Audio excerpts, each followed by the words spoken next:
শুরু করে দিয়েছি। পেঁয়াজ দিলাম, এই যে একটু আদা একটু রসুন বাটা। এবার দিয়ে দেবো মশলা দিয়ে দেবো, একটু বেশি দেবো না, অল্পই দেবো। আমি দিয়ে দেবো জল, লবণ। এবার দিয়ে দেবো ডিম, ভেজে রাখা আলু।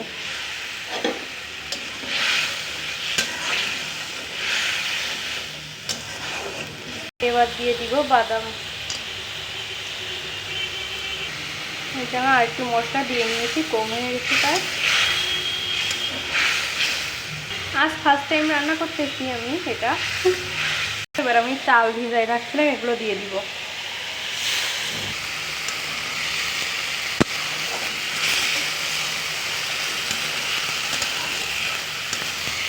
খুবই অল্প রান্না করতেছি, একবারের মতনই।